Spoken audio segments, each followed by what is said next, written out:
Hello everyone and welcome to this machine learning playlist. Today we are covering an important topic, so whether you're someone who is absolute beginner or you have some experience with machine learning, this playlist has been designed in such a way that it will be easy to follow for everyone. Also packed with lots of values and information, and it will be really helpful for you, especially if you're preparing for a machine learning based job role like data analyst or data scientist. So please subscribe to the channel and drop a like below to support our work. And without any further delay, let's get started with today's topic.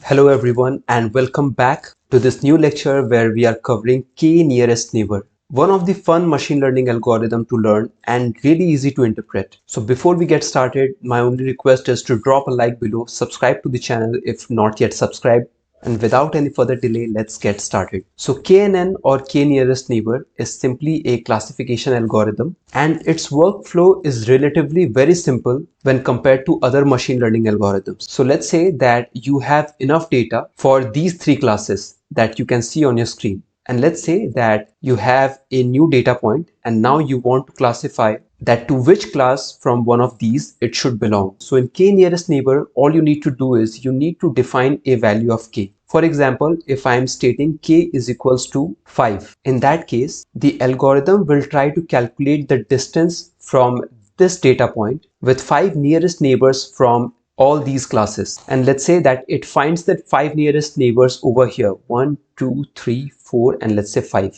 Then the algorithm will classify this particular data point to this class red. As simple as that. Again, if there is a data point which is closer to, let's say, this class, so of course the neighbors will be closer over here. So this will be classified as this particular class here. So there is no concept of training or optimizing the parameters or gradient descent for this particular algorithm. But mostly in your interviews, when you will be asked questions around this K-nearest neighbor algorithm, then most of the time it will be based on the topic that how the distance is being calculated or what method is being used in order to calculate the distance. So let's try to understand that. By the way, before going to that topic, let me tell you that there is no fixed way in order to decide that what value you should use for K parameter. So you need to play around with different type of values. But remember that the value K should not be so high that few classes which does not have enough data points should be straight away excluded. So usually people play around with values like 3, 5, or let's say 8. And when we talk in terms of distance measuring techniques in KNN,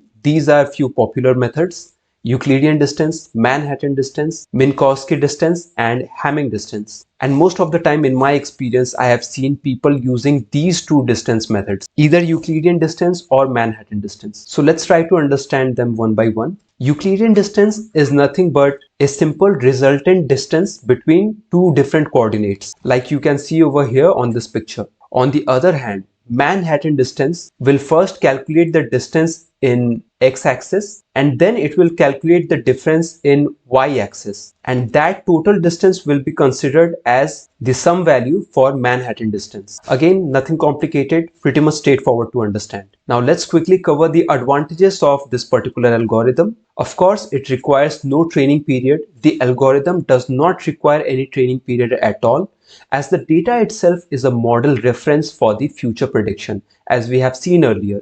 Given any specific new data point, it will take reference from the existing data points, it will calculate the distance of the nearest neighbors, and then it will be classified accordingly.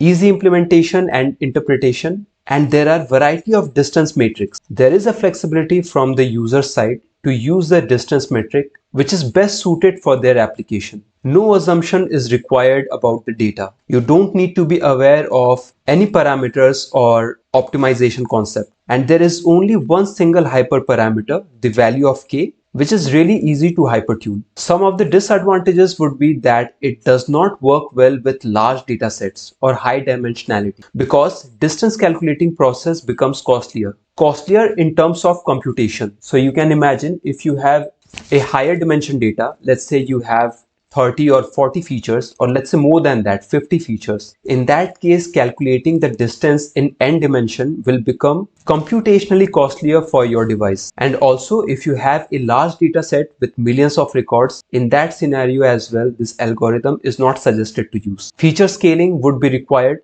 Data in all the dimensions should be scaled. You can use one of the normalization or standardization techniques. By the way, if you are not aware of these scaling terms, then I highly suggest that on my channel I have a video where I have covered the entire basic statistics that you need to know within the field of data science, and that is everything wrapped in one video. I will try to drop the link within the description box, or I will try to add a card somewhere on your screen. Moving ahead, it is sensitive to noise, outliers, and missing data, which will obviously impact the distance calculation with the nearest neighbors. It performs poorly when you are using imbalanced data set. When majority of the data the model is being trained on represents label 1, then that label will have a high likelihood of being predicted. And this also makes sense why. Let's say you have a class where you have, let's say, 5 data points, 1, 2, 3, 4, 5.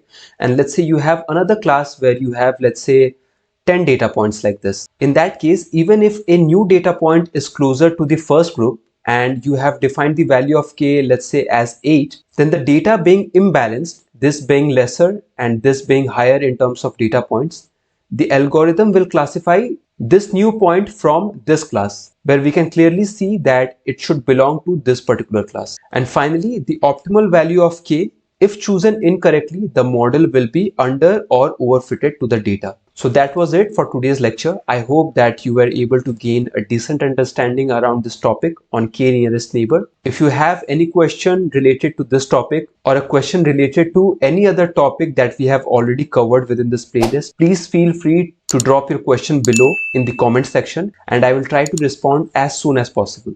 Thank you very much for your time today.